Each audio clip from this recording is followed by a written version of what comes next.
Hello students. Last की video में हम लोगों ने सी प्रोग्रामिंग में प्लेटफॉर्म डिपेंडेंसी तक देख लिया था और उसके बारे में हम अच्छे से इस वीडियो में भी देखेंगे कि सी प्रोग्रामिंग में प्लेटफॉर्म डिपेंडेंसी होती क्या है और इसके क्या बेनिफिट होते हैं और क्या डिसएडवांटेज होते हैं। ये हमें यहाँ पे देखना होगा या हम इसकी वजह से क्या क्या चीज़ें कर सकते हैं और क्या नहीं कर सकते हैं, इसकी जानकारी हमें हो जाएगी। तो ये चैप्टर 1 की थर्ड वीडियो है, तो स्टार्ट करते हैं। तो जब जैसे कि अब इसके लिए हमें पता होना चाहिए कि ये प्लेटफॉर्म डिपेंडेंसी होती क्यों है। जैसे कि जब हम कोई भी प्रोग्रामिंग सॉफ्टवेयर डाउनलोड करते हैं, जैसे कि कोई भी प्रोग्रामिंग लैंग्वेज होगी, हम अगर उसे अपने ऑपरेटिंग सिस्टम में इंस्टॉल कर रहे हैं, तो हम लोग जानते हैं कि जितनी भी प्रोग्रामिंग लैंग्वेज होती हैं वो स्टैंड अलोन ऐप्स हैं। ठीक है, ये हम पहले डिस्कस कर चुके हैं। तो यानी कि उन्हें यूज़ करने के लिए हमें इंस्टॉल करना पड़ेगा, और जब हम उन्हें इंस्टॉल करेंगे तो विंडो के लिए हम क्या इंस्टॉल करेंगे, ऐसा ऐप इंस्टॉल करेंगे जिसका एक्सटेंशन डॉट ई एक्स ई हो। और मैक ऑपरेटिंग सिस्टम के लिए हम क्या इंस्टॉल करेंगे, ऐसा ऐप जिसका extension dot D M G हो। तो जब ये ऐप हम इंस्टॉल करते हैं अपने कंप्यूटर सिस्टम पर, तो उसमें क्या क्या इंस्टॉल होता है, एक कंपाइलर इंस्टॉल होता है और एक लाइब्रेरी इंस्टॉल होती है। कंपाइलर हमारे प्रोग्राम को ट्रांसलेट करता है बाइनरी कोड में, और लाइब्रेरी क्या होती है, लाइब्रेरी में कुछ बिल्ट इन फंक्शंस होते हैं, कुछ एक्स्ट्रा फंक्शनैलिटी होती हैं जिनका हम यूज़ करके अपने प्रोग्राम को और अच्छा बना लेते हैं। ठीक है, तो ये दो चीज़ एक उस पैक में डाउनलोड होती हैं। ठीक है, ऐप के साथ जो पैक आता है उसमें पूरा जो है ये रहता है। तो अब जैसे कि अगर हम विंडो में डाउनलोड करेंगे तो जो कंपाइलर होगा वो उस फाइल को एग्जीक्यूट करके एक ईएक्सी फाइल बनाएगा, और ऐसे ही जब हम मैक में डाउनलोड करेंगे तो जो मैक का कंपाइलर होगा वो उस फाइल को एग्जीक्यूट करके क्या बनाएगा, डॉट डीएमजी फाइल बनाएगा। तो जैसे कि अगर हमने कोई प्रोग्राम बनाया, एग्जाम्पल के लिए हमने एक प्रोग्राम बनाया ऐप डॉट सी, इसमें हम सिंपल 2 अंकों का सम करने का प्रोग्राम बना रहे हैं। अभी हमने कोई ज़्यादा प्रोग्रामिंग की चीज़ पढ़ी नहीं है, तो आप इसे एक मैथ की तरह समझ सकते हैं कि एक ए बराबर वेरिएबल है, मैथ में भी वेरिएबल होते हैं। तो ए इज इक्वल टू 10 है, बी इज इक्वल टू 20, और सी में हम क्या कर रहे हैं, ए और बी को ऐड कर दे रहे हैं और उसको सिंपल प्रिंट करा दे रहे हैं। इसमें हमने कोई भी ध्यान नहीं दिया कि सी प्रोग्रामिंग में इसे कैसे लिखा जाएगा, क्या होगा, हमने सिंपल अपनी लैंग्वेज में लिख दिया है ऐसे ही समझने के लिए। तो ये हमारा प्रोग्राम है जो हमने बनाया, इसमें हमने इंस्ट्रक्शन दिए। तो अब हमने ये इंस्ट्रक्शन दिए हैं, अब हमने कंपाइलर से जाके इसको कंपाइल कर लिया। तो अगर हमने विंडो के पीसी में कंपाइलर किया है तो क्या मिलेगा, हमें ऐप डॉट ई एक्स ई मिलेगा। अगर हमने मैक के ऑपरेटिंग सिस्टम में कंपाइल किया है तो हमें क्या मिलेगा, app dot D M G. तो जो हमें पता है कि app dot E X E कहाँ पर चलता है, ओनली विंडो में चलता है, और app dot D M G कहाँ पर चलता है, ओनली मैक में चलता है। तो इस वजह से क्या होता है कि जो एग्जीक्यूट करने के बाद फाइल होती है उसे हम उसी ऑपरेटिंग सिस्टम में रन कर सकते हैं जिसका उसमें एक्सटेंशन लगा हुआ है। ठीक है, इसी वजह से हम क्या कर पाते हैं, जब हमारा प्रोग्राम एग्जीक्यूट हो जाता है उसके बाद जो हमें फ़ाइल मिलती है हम उसे केवल उसी ऑपरेटिंग सिस्टम पे चला सकते हैं जिस ऑपरेटिंग सिस्टम पे उसे एग्जीक्यूट किया गया है। यानी कि हम एक सी प्रोग्राम को, जब तक वो ऐप डॉट सी है, जब तक वो क्या है, ऐप डॉट सी है, तब तक हम उसे कहीं पे भी चला सकते हैं। यानी कि हम अगर इसमें कुछ चेंजेस करना चाहते हैं और हमारे पास, हमने इसे बनाया था विंडो के ऑपरेटिंग सिस्टम में, और अब हम इसमें कुछ थोड़े बहुत चेंजेस करके और ऐड करना चाहते हैं तो हम उसे मैक के ऑपरेटिंग सिस्टम में भी ऐड कर सकते हैं। बट जब ये एक बार कंपाइलर से एग्जीक्यूट हो जाएगी तो उसके बाद जो हमें सॉफ्टवेयर मिलेगा तो वो हमारा जो है केवल उसी ऑपरेटिंग सिस्टम पे रन होगा जिसमें उसे कंपाइल किया गया था। तो यही होता है प्लेटफॉर्म डिपेंडेंसी, कि हम किसी भी प्रोग्राम को जिस ऑपरेटिंग सिस्टम पे कंपाइल करेंगे उसी ऑपरेटिंग सिस्टम पर उसे रन किया जा सकता है। ठीक है, तो ये होती है हमारे प्लेटफॉर्म डिपेंडेंसी। तो आई होप अब आपको समझ में आ गया होगा कि प्लेटफॉर्म डिपेंडेंसी वाला जो फीचर है वो सी प्रोग्रामिंग में क्यों होता है, कैसे काम करता है, ये सारी चीज़ अब आपको पता चल गई होगी। अब इसके बाद हम सी के साथ इंट्रोडक्शन कर लेते हैं, क्योंकि सी के बारे में जानने के लिए हमें कुछ बेसिक चीज़ें जाननी थी जो कि हम लास्ट 2 वीडियो से देख भी रहे थे कि लैंग्वेज क्या होती है, कंपाइलर, इंटरप्रेटर, ये ट्रांसलेटर वगैरह, ये सारी चीज़ें हम देख रहे थे, वो इसी वजह से देख रहे थे क्योंकि जब हम सी से इंट्रोड्यूस हों तो हमें इन सारी चीज़ों के बारे में पता रहे। ठीक है, तो अब देखिए, अब आपको पता है कि सी क्या है, एक हाई लेवल या मिडिल लेवल लैंग्वेज में आती है। ठीक है, अब ये क्यों आती है, लैंग्वेज कितने टाइप की होती हैं, अब ये आपको पता है। ठीक है, सी क्या है, कंपाइलर बेस्ड प्रोग्रामिंग लैंग्वेज है। क्यों, क्योंकि इसको ट्रांसलेट करने के लिए हम किसका यूज़ करते हैं, कंपाइलर का यूज़ करते हैं। सी एक जनरल पर्पज़ लैंग्वेज है। हम ये भी देख चुके हैं कि सी के द्वारा हम क्या कर सकते हैं, बहुत सारी चीज़ें डेवलप कर सकते हैं, अलग अलग टाइप के सॉफ्टवेयर डेवलप कर सकते हैं। तो इस वजह से क्या है, सी एक जनरल पर्पज़ लैंग्वेज है। प्रोसीजर ओरिएंटेड लैंग्वेज है। प्रोसीजर ओरिएंटेड लैंग्वेज को अभी हम आगे डिस्कस करेंगे। और स्ट्रक्चर्ड ओरिएंटेड प्रोग्रामिंग लैंग्वेज है, यानी कि प्रोसीजर ओरिएंटेड को ही स्ट्रक्चर्ड प्रोग्रामिंग भी बोला जाता है।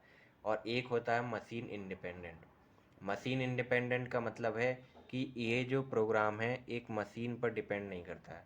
अब इसका मीनिंग क्या है, मशीन डिपेंडेंट और मशीन इंडिपेंडेंट दो टाइप की लैंग्वेज होती हैं। तो जितनी भी हमारी हाई लेवल लैंग्वेज है, यह बात आपको पता होनी चाहिए कि जितनी भी हमारी हाई लेवल लैंग्वेज होती हैं वो मशीन इंडिपेंडेंट होती हैं, और जितनी भी हमारी लो लेवल लैंग्वेज होती हैं वो मशीन डिपेंडेंट होती हैं। तो मशीन इंडिपेंडेंट का मतलब ये होता है कि अगर मैंने कोई प्रोग्राम अपने कंप्यूटर में बनाया घर पे, और मैं उसको पेन ड्राइव में कॉपी करके ले जा रहा हूँ और मैं किसी दूसरे और सिस्टम पे ले जाके काम करना चाहता हूँ, तो मैं वहाँ पे काम कर सकता हूँ, क्योंकि उस लैंग्वेज का मीनिंग जो मेरे कंप्यूटर में, उस लैंग्वेज का मीनिंग दूसरे कंप्यूटर में भी वही रहने वाला है। ठीक है, तो ये होती है मशीन इंडिपेंडेंट, यानी कि मशीन टू मशीन उसका जो आउटपुट है वो सेम ही रहेगा। अगर मेरे यहाँ पे मेरे कंप्यूटर में अगर A+B का टोटल 23 आता है, तो दूसरे कंप्यूटर में भी A+B का टोटल 23 ही आएगा, अगर हम दो संख्याओं को टोटल करने का प्रोग्राम बनाते हैं।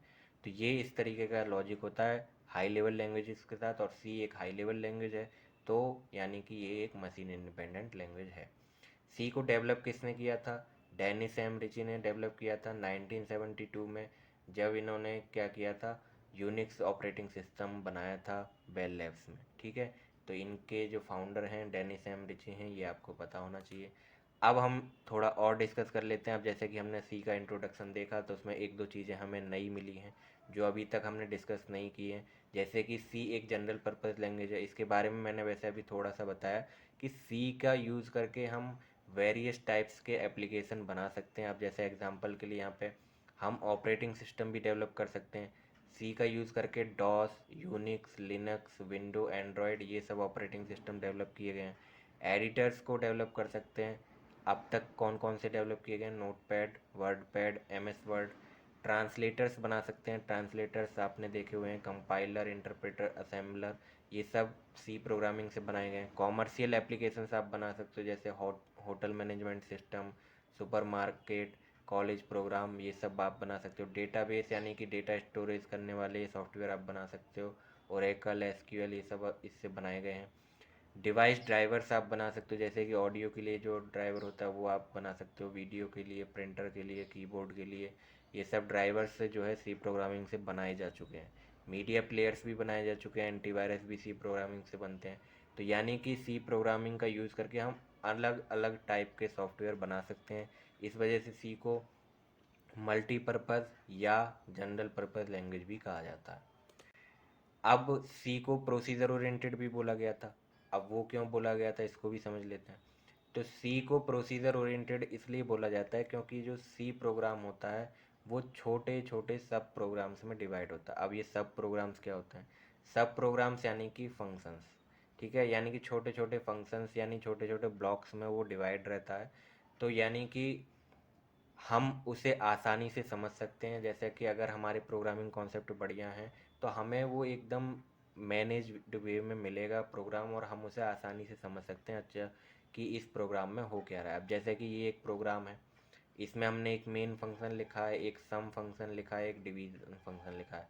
तो अब हमें पता है कि इस सी प्रोग्राम में सम होता है और डिवीज़न होता है। हमें बाहर से ही लुक देख के पता चल गया कि हाँ, इस प्रोग्राम में आखिरकार हो क्या रहा है। हमें ज़्यादा डीप में जाके सोचने की ज़रूरत नहीं, क्योंकि हमने फंक्शन का नाम ही देख लिया। तो इस फंक्शन से हमें पता चल जाता है। तो इसलिए इसको बोलते हैं प्रोसीजर ओरिएंटेड प्रोग्रामिंग, क्योंकि जो सारे फंक्शन एग्जीक्यूट होते हैं वो एक के बाद एक एग्जीक्यूट होते हैं। तो इसलिए इसको बोला जाता है प्रोसीजर ओरिएंटेड प्रोग्रामिंग। और क्योंकि ये छोटे छोटे जो सब प्रोग्राम्स हैं इनको हम फंक्शन बोलते हैं, इसलिए इसको फंक्शन ओरिएंटेड प्रोग्रामिंग भी बोला जाता है। अब इसके बाद सी प्रोग्रामिंग के एडवांटेजेस क्या हैं, क्या क्या फ़ायदे होंगे अगर हम सी प्रोग्रामिंग को as a programming language use करते हैं। एक तो है रीयूजेबिलिटी। रीयूजेबिलिटी यानी कि जो इसके अंदर हम फंक्शंस बनाते हैं उनको हम एक बार लिख के कई बार यूज़ कर सकते हैं एक प्रोग्राम के अंदर, तो इस चीज़ को बोलते हैं रीयूजेबिलिटी। अब आता है पोर्टेबिलिटी। पोर्टेबिलिटी ये बिलोंग करता है मशीन इंडिपेंडेंट नेचर से, यानी कि अगर हमने कोई इंस्ट्रक्शन एक कंप्यूटर में लिखा है तो उसे हम एक जगह से दूसरे कंप्यूटर सिस्टम में कैरी कर सकते हैं। ईजी है। सी लैंग्वेज के कोड और सिंटैक्स क्या हैं, वेरी इजी टू अंडरस्टैंड है। इसमें जो कीवर्ड्स हैं जैसे if, else, switch, main, etcetera, ये सब कीवर्ड्स जो हैं डे टू डे लाइफ से रिलेट करते हैं, यानी कि ये इनके जो मीनिंग होते हैं ये डे टू डे लाइफ से रिलेट करते हुए हैं, तो इसलिए इसको याद रख पाना बहुत ईजी होता है। इसके बाद है फास्ट, यानी कि जो सी में हम ट्रांसलेटर यूज़ करते हैं वो क्या यूज़ करते हैं, कंपाइलर। कंपाइलर और इंटरप्रेटर में मैंने डिफरेंस बताया था कि कंपाइलर क्या करता है, एक साथ पूरे प्रोग्राम को ट्रांसलेट करता है, और जो इंटरप्रेटर होता है वो लाइन बाय लाइन ट्रांसलेट करता है। तो कंपाइलर में हमने पूरा प्रोग्राम एक ही बार में अपलोड कर दिया, वो एक बार में ट्रांसलेट कर देगा तो टाइम कम लगेगा। और जो इंटरप्रेटर है उसमें बार बार हमें अपना जो है प्रोग्राम देना पड़ेगा, अपलोड करना पड़ेगा, और वो एक एक लाइन को ट्रांसलेट करेगा, तो उसमें बहुत टाइम लग जाएगा, तो इस वजह से ये फास्ट है। इसके बाद रीडेबिलिटी। रीडेबिलिटी क्योंकि इसकी जो मेंटेनेंस होती है वो फंक्शंस में होती है, और फंक्शंस के जो मैनेज करने का तरीका है वो बहुत ही अच्छा होता है, जिससे हमारी अंडरस्टैंडिंग और रीडेबिलिटी बढ़ती है। इसके बाद सिक्योर्ड। सी के जो प्रोग्राम होते हैं वो सिक्योर भी होते हैं, ठीक है। इसके बाद सी में क्या क्या कैरेक्टरिस्टिक्स होते हैं, सी के पास जो है 44 ऑपरेटर्स का सपोर्ट होता है, 32 कीवर्ड्स का सपोर्ट होता है, और 14 सेपरेटर्स का सपोर्ट होता है। सी क्या है, एक केस सेंसिटिव लैंग्वेज है। केस सेंसिटिव का मतलब होता है कि इसमें स्मॉल लेटर और कैपिटल लेटर का फ़र्क पड़ता है। अगर आपने कहीं पे लिखा है स्मॉल में एज, ठीक है, और अब आप उसको एक्सेस करना चाहते हो और आपने दूसरी जगह पे क्या कर दिया, ए बड़ा बना दिया और जी ई छोटा बनाया, तो आप उसको एक्सेस नहीं कर पाएंगे, आपको एरर देखने को मिलेगा। एकदम सेम टू सेम लिखा हुआ होना चाहिए, वेरिएबल नेम वगैरह ये सब जो है केस सेंसिटिव होते हैं सी प्रोग्रामिंग लैंग्वेज के अंदर। सी में जो है हम जितने भी इंस्ट्रक्शन लिखते हैं जिन्हें हम स्टेटमेंट भी बोलते हैं, जब एक स्टेटमेंट कंप्लीट हो जाता है तो हमें उसको सेपरेट करने के लिए क्या लगाना पड़ता है, सेमी कॉलन। ये इसकी प्रैक्टिस आपकी अपने आप हो जाएगी, जब आप सी प्रोग्राम्स लिखेंगे तो आपको जो है हर लाइन के बाद में सेमी कॉलन लगाना मैंडेटरी रहेगा, तो आपको खुद पर प्रैक्टिस हो जाएगी। सी लैंग्वेज जो है large set of library functions को सपोर्ट करता है, यानी कि मैंने अभी बताया था जब हम एक सी लैंग्वेज को इंस्टॉल करते हैं अपने कंप्यूटर सिस्टम में तो एक कंपाइलर इंस्टॉल होता है और एक लाइब्रेरी इंस्टॉल होती है। तो लाइब्रेरी में कई सारे बिल्ट इन फंक्शन होते हैं जिनका यूज़ करके हम अपने सी प्रोग्राम की फंक्शनैलिटी को बढ़ा सकते हैं। सी एक फंक्शन ओरिएंटेड भी है, प्रोसीजर ओरिएंटेड है, स्ट्रक्चर ओरिएंटेड प्रोग्रामिंग लैंग्वेज है, इसके बारे में हम ऑलरेडी डिस्कस कर चुके हैं। तो आई होप आपको इस वीडियो में समझ में आ गया होगा सी का इंट्रोडक्शन, सी से आपको जो है अच्छा खासा समझ में आ गया होगा कि सी प्रोग्रामिंग क्या है, इसके क्या क्या फ़ीचर हैं, क्या कैरेक्टरिस्टिक्स हैं, ये सारी चीज़ें आपको पता चल गई होंगी। और आई होप आप लोग नोट्स बना रहे होंगे, इन प्रेजेंटेशन को ही आप नोट्स के तौर पे यूज़ करेंगे। इस वीडियो को आप देखते टाइम नोट्स भी बनाते चलेंगे ताकि आपको चीज़ें याद भी रहें, नोट्स के फॉर्म में आपके पास आती रहें, ठीक है। मिलते हैं नेक्स्ट वीडियो में। Thanks for watching this video.